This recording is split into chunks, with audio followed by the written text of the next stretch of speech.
My name is Zach. I'm an alcoholic. Sobriety date is August 20th of 2013. I'm from Southern Maryland. How I ended up in Florida, I actually started using opiates at a very young age. When I was 12, I was full force in smoking weed and drinking alcohol. When I was 13, my mom actually had a tumor in her neck, and with that she was prescribed OxyContin, which she took as needed.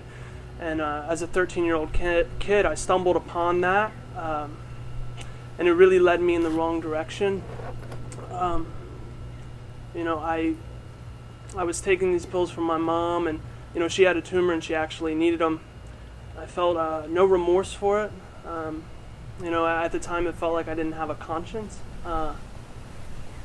And basically that spiraled into this whole horrific, drug use epidemic, I like to call it, for almost a full decade. I, went through constant struggles growing up as a kid. I'm the youngest of four boys, and in high school, I didn't last too long, because by the time I was 14, I was not only using pills daily and other substances, I was also selling them. And so when I was 14, I got kicked out of my house. I actually moved to Florida in Coral Springs. And then I ended up going back home to Maryland and tried going back to school, but with the way that I was living, it didn't necessarily work out. And I dropped out at the age of 16, and then I actually got kicked out of my house again and moved to North Carolina. And I was there for about 2 years. My drug use continued. It was less opiates and more of anything else I could get my hands on as far as alcohol. And then, I came back to Maryland after living in North Carolina for 2 years, and from there, my life really went downhill very quickly. So I was around 18 years old, and I saw all my friends going to college, and having these goals that they had set for themselves, and I hadn't set any goals. When I was younger, I thought I had it all figured out because I was on drugs and had money. The reality was, when I got older, I started to realize I had nothing figured out, and I realized I had to change. But I thought that I was trapped, and I thought there was nothing I could do about it. And it just got progressively worse. And once again, there's still no remorse for my actions, as far as like stealing my parents' credit cards in the morning, and meeting my drug dealer before I went to work, and just continuing to just not only demoralize but hurt every single person that I cared about and that cared about me. And I thought that was just my life. I had accepted that at around 21. And then when I was 22, I made an effort to get sober. It lasted about 7 months, and then I went back to my old ways because I thought I could do some controlled drinking, and that didn't work out. That led me right to heroin. So coming back down to Florida, I knew that it was something that I had to do. Me and my buddy back home, when we were using together, it's something I always talked about. It was like kind of this like dream that I had of like, I need to go back to Florida. I will one day. And one day I did. I made the decision. I had enough. It was like 11 p.m.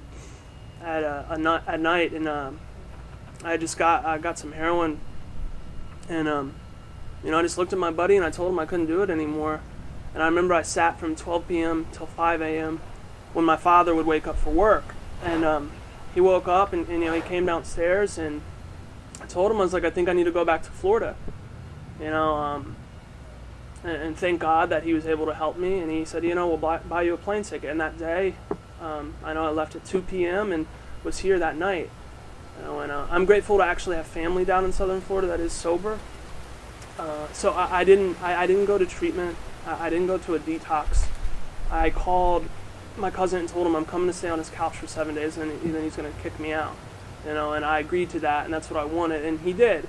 After 7 days, he had kicked me out, and John Rahm, he runs Healing Properties, and I had been in contact with him through the whole process of coming down, And he told me, after the 7 days, just come and, pee for me. And, I was looking forward to that, the experience with Healing Properties, because I heard really good things about it. And it being an all-men halfway house is a good thing for me.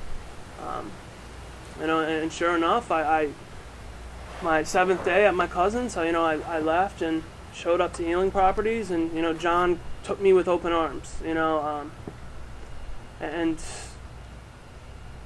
I haven't looked back since. It's a really, really special place in my heart. I don't think that I can describe it in words. It's just something that you have to experience. But one of the big things is that it's got to be something that you want to experience and you want to enjoy and be a part of. Just if you come to Florida and you're not here for the right reasons and you're not honest with yourself about getting sober, then that's not going to be the place for you. I remember when I was at Healing Properties for about 2 weeks, I was focused on just working. And I wasn't necessarily doing what I need to do as far as for my sobriety. I wasn't doing much. I was sleeping and going to work. And, because that, at the time, my father had cut me off. When I came down here, he said, good luck at becoming an adult. I'm not giving you anything else the rest of your life. And I'm grateful for that now, but, for 2 weeks of not really doing much other than working, John pulled me aside. And, he told me, he's like, listen, man, like, I'm not going to play these games with you. You need to do what you need to do to stay sober. You're just going to go back out. And, I took that suggestion, and I knew that he was right. I was making excuses. And, not only did he hold me accountable, we talked. It's always like an open door policy there with that office. With anything that I was going through, he was always there to help me. And he talked and he got me on the right track and he really helped me out.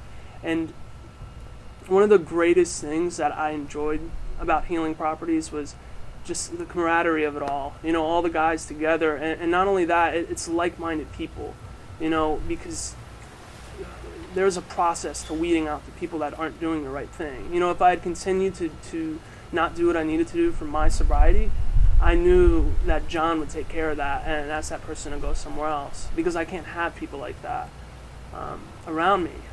And they did a very good job at that. I remember waking up at 6 a.m., like 5 or 6 guys would wake me up to go to a meeting. And, that's the stuff that I needed. And it's an experience that it's like no other. It's not like it's not like you're institutionalized. It's a lot of fun. There's a lot of joy in it. There's a lot of joy when we as a group collectively go play volleyball with staff included. When staff's always welcoming you to like come to a meeting with them. Things like that. You don't get that in many places, and you don't get a lot of hands-on experience like you do at Healing Properties. And not only that, the guys are great, and also the staff is as well. But it really, really set the way for me on to how not only to become like a good sober man, but to become like a normal functioning adult. That was like the biggest part, because I used Healing Properties as a tool to better my life. And with the mentors that I had through sober supports that I built up, and not only the staff and the people around me at Healing Properties, I bettered my life, and I had people holding me accountable.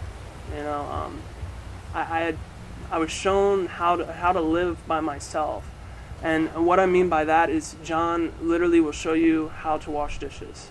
And that's, some people need that kind of stuff. And he showed me a lot of good things that I'm very grateful for. It was a great tool that I used to develop into a normal functioning human being, and actually be able to hold a job and like show up for work and show up for the people I care about. Because now, like, I realize that I do have a conscience, and I'm not this big bad person that I thought I was. I actually have a heart, and I'm very sensitive. But that's a good thing. It's a great feeling to have. And without Healing Properties, if I had just been on the street without the group of guys holding me accountable, I don't think I would have made it this far. I don't think I'd be where I was today.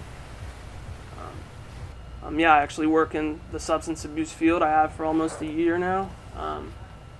And it's nice. It's nice to give back in a way that, it was so freely given to me.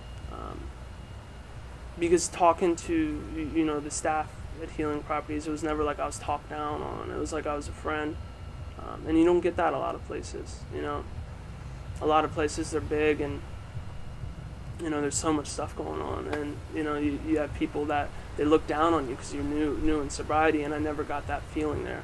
That's something that I'm really grateful for. When any guy ever asks me where they should go, I always recommend Healing Properties, And it's, it's the accountability factor, and also just the like-minded people around, that support group that you have. You don't, when you're there, you don't think about it, but in retrospect, when you look back on it, how much it helps you as a person, it's just amazing. And getting that there, some people take it for granted. I tried not to. I tried to use it to my advantage, and like I said, as a tool. And it was just a phenomenal experience. It feels a lot better to actually be able to give something back and offer something. It feels great to be able to send my mom flowers on Mother's Day. In the past, I didn't even know which day Mother's Day was on the calendar. But it's without the people in the support group that I met steering me in the right direction in places like Healing Properties, I wouldn't be where I was today, without a doubt. I did what I needed to do as far as with Alcoholics Anonymous and getting into that program, and Healing Properties encourages it strongly, but what it's done in my life is wonderful. I wouldn't change anything about like my path on where I am today. And what's funny is if I could go back to Healing Properties and relive those moments, I would. It's just a great experience. I spent Thanksgiving there, Christmas there, and it wasn't home, it wasn't Maryland, but it's felt like home in a sense of, the people and how we would barbecue and all get together. It's one thing when your house manager's there for Christmas with you. He could be anywhere else, but he's with you.